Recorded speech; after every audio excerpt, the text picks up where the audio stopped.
Employment is at a 5-year high, 5.2% it was announced yesterday. Where were we all 5 years ago? Just coming out of a pandemic. I'm going to let that one sink in for a minute. What it means is that there are less jobs. Why? Mainly because of the national insurance increase that the Labour government pretty much put into place as soon as they came into power. I went to a couple of client meetings. In my day job, I have a recruitment agency and I supply hospitality and catering staff to various clients across across East Anglia. And I went to a couple of clients, national clients, just after the budget was announced, who said that sadly they had no choice but to remove some planned jobs that were on the jobs boards. They took those jobs down day after the budget. They were cutting some of their staffing hours and they were unable to give planned pay rises to their existing staff members. If you increase the price of something in a business, you have to use less of it. This is business 101. If you want to encourage something to grow, you help it to grow. You don't put obstacles in its way. This disastrous Labour government have absolutely no idea how to run a business. Why? Because they've never had to run a business. They've never had to lie awake at night wondering how they can pay their staff the following week. They have absolutely no idea. They're destroying this country. They're destroying small businesses and they're taking money out of people's pockets rather than putting it into people's pockets.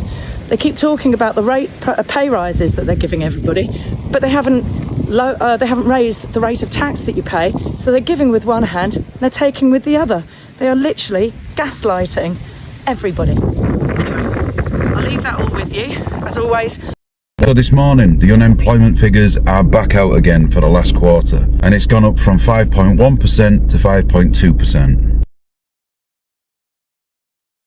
Now, Labour have been in a long time. They've promised a lot of jobs. But how this actually works out is fewer jobs. That's fewer jobs for real people. We're not talking about AI now. So yes, there's tasks that need to be worked around, but it looks as though a majority of them are all being given to AI. With that said, it looks as though there could be a reaction from the Bank of England in the next quarter, which means they'll probably have to cut interest rates. But more than anything, I think it's about time that Labour got a grip on reality. They've been talking for a hell of a long time about growth, but it looks as though the only growth that's going to be made is in AI. And when there's more and more people out of work, that's a false economy. And I've been saying this for nearly 9 months now. But the real stupid thing is, nobody has a plan to make this better. I know people are jumping around all over the place shouting for reform. What's Reform's plan to get rid of AI and put more people back into work? Because their donors and their MPs are the same people that put it in place in the first place. Like I said, it's a false economy and it ain't going to turn around anytime soon. 5.2% will turn into 5.3 and so on. It's natural progression of AI now. And obviously the hike in the interest rates, the hike in employers' national insurance, that ain't helping. So yeah, 5.2% keeps on climbing. And it's sad to say that I am seeing a definite slowdown. We're heading into spring, things should be picking up, but it isn't. The job market's terrible. I'm freelance and I have been ghosted and rejected for more projects in the last few months than I have in my entire life. Youth unemployment in the UK is at a 5-year high, and predictably, a lot of people are asking if this is all down to AI. Well, what you might not realise at first is that it is also linked to the climate crisis. I'm Thea, mature geography student, and I work in climate communications. Why am I talking about jobs and AI if the main focus of my work is climate? Because nothing happens in a vacuum. I've talked about extraction in a previous video as an academic concept, and that means extracting knowledge from indigenous or marginalised communities and using it without crediting them or giving anything back. Extraction is also a physical thing, literally extracting resources from the earth to make stuff out of them. When we think of the economy, we normally think in terms of profit, growth, GDP, but many researchers are now saying we need a new approach, which is sometimes known as donut economics, that factors in the materials we take from the earth and the cost to the planet and to society. When I talk about taking materials, I mean wood, oil, land, minerals, water. Aha, there it is. AI is powered by data centers, which need minerals for chips, land to be built on, and huge amounts of water for cooling. They also need loads of electricity, and research has found that they rely way more on fossil fuels than they admit. So we're extracting more to automate more, and that is changing how businesses are hiring. Companies are also just making more stuff and encouraging people to consume more and more and more, and a lot of it is made of plastic. This might lead to short-term growth, but it also encourages debt and widens inequality because the profits only go to the people at the top. So if people get poorer, they can't buy as much stuff, the economy goes down, wages stagnate, and what do we see? Fewer jobs. A recent report says the situation is now so bad that businesses have to think about their impact on nature. 25% higher, and 25% higher in just 17 months. What am I talking about? Well, I made a video 2 days ago entitled Labour Isn't Working, and that was about youth unemployment. It was about the fact that youth unemployment in this country has now reached 15.3%, which for the first time this century is higher than youth unemployment on average across the entire EU. Well, now today the national unemployment figures have come out and it's gone up to 5.2%. 5.2% today. It was 4.1% when Labour came to power in July 24. So this is only the figures only up until to December of last year. So that's 17 months. So in 17 months, there's been a 25% rise in the unemployment figures, from 4.1% to 5.2%. That's 25% higher than it was when they came to power. Is that a good thing? Clearly not. Not only that, but redundancies are now increasing again and are at their highest level, and the number of people applying for every vacancy is now at its highest level. So less people in work, more people claiming unemployment, less vacancies available, and more people applying for all of those vacancies. Does that sound like a positive situation? 4.1% up to 5.2% unemployment figures, literally in just over a year, 17 months. What are they doing? Inflation was what, 2.1%, I think, when they came to power. That's about 3.6, 3.7% now, and did go significantly higher than that. So the cost of living is higher, and less people are in work to be able to pay for and afford that cost of living. The economy is not working. Growth figures came out last week, I think it was, up 0.1% in a quarter. So this is an economy that has almost flatline growth, no growth in it whatsoever. The number of people out of work is going through the roof, up 25% in just under 18 months. The number of people applying for every vacancy is the highest it's ever been. The number of people being made redundant is the highest it's ever been. And the cost of living and the cost of everything you want to buy is stubbornly higher than it was when they came to power. Nothing is working economically, not even close. And yet they would argue the toss with you. Their argument would be, oh yeah, well, it takes time. Well, how much time do you want? You've now been in power for 20 months. And none of your measures seem to be working. None of them. Unbelievable. Literally unbelievable. I think the government's lying about the figures of unemployment. Because if you go outside, right, you'll see that every day feels like a Saturday. The roads are packed, the shops are packed, and it doesn't matter what time it is. I was even like, does no one work anymore? What's going on? You know, the shops used to have like quiet times in the day and stuff. That doesn't exist anymore. The roads are ram-packed as well, like I said. And why is the job centre called the job centre? Shouldn't it be called the jobless centre? Because they don't actually give you a job in there or help you to get a job. Not many of these youngsters are getting a foot in the door anywhere. You know, this country's going to the dogs. It's going down. There's no more going back up, guys. I can't see a way up from this. And also, I didn't realise how many people were also struggling to contact Citizens Advice as well. It looks like that's, you know, affecting everyone across the board. You know, who's the gatekeeper of that place? How are people getting appointments, and who are the people getting appointments if all the British people are shut out?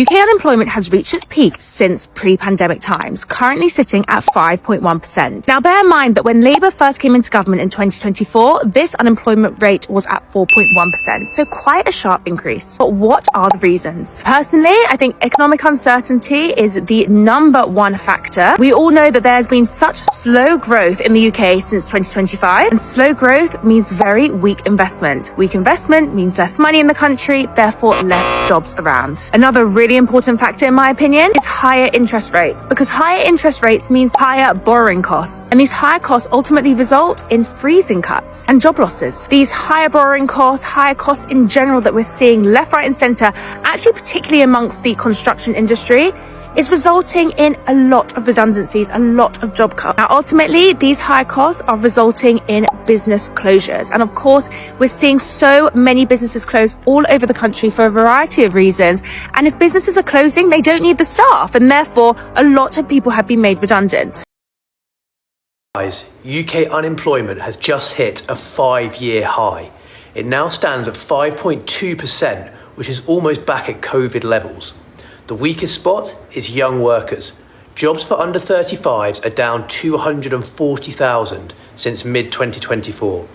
Higher employee national insurance, rising labour costs, and AI are squeezing entry-level hiring.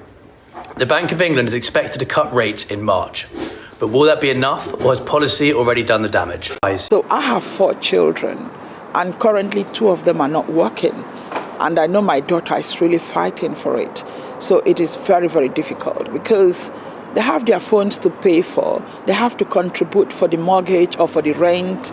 And if they're going to live by themselves, it's almost impossible. So it's very, very difficult for the young people. I think that we've lost sort of a focus on technical kind of qualifications a lot of the time. I think definitely for me, because I'm in my 30s now, we were all told like the road to success is university, but I think we found things a little bit different. And I think because like retail sector and other companies, they've been struggling on the high street, there's been less opportunities like on the ground to like go and get work quickly. So I think it's a combination of things, but I think it's just like the way we were used to. It's a little bit different now and we just have to find new ground. See, I've always worked since I was 16. After having my children, it has been extra hard. Really, it's harder after you have children than without children. It's like starting again. Trained as an architect, and when I was down and out, it was probably 2 years without exaggeration. I found this proverbial glass ceiling, because when you're unemployed, everything is against you.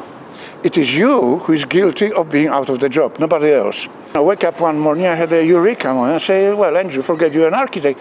Maybe you're just an assistant. You know what? Within a week, I found a job because I kind of downgraded myself consciously. And then suddenly, I got a job. I've been a NEET for 10 whole years.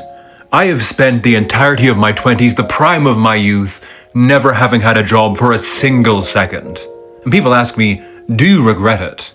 And the answer is obviously no. Well, you'll see. When you're marginally older, then you'll start to regret it. The reality is, most old people have worked their entire lives. Most old people have worked for the entirety of their adult lives. Yet this is a demographic that is disproportionately more likely to be in poverty, to be impoverished. I mean, odds are sociologically, I'm going to be in the exact same economic category as the person in my age group who worked for 50 years. We're going to end up in the exact same place, most likely, because there are things which are called unavoidable costs, such as inflation, such as healthcare expenditures. It's very expensive, actually, to be an old person. Most of your life savings are most likely going to be spent towards healthcare costs. Saving for retirement is a bit of a misnomer. That money isn't going into a magical pot.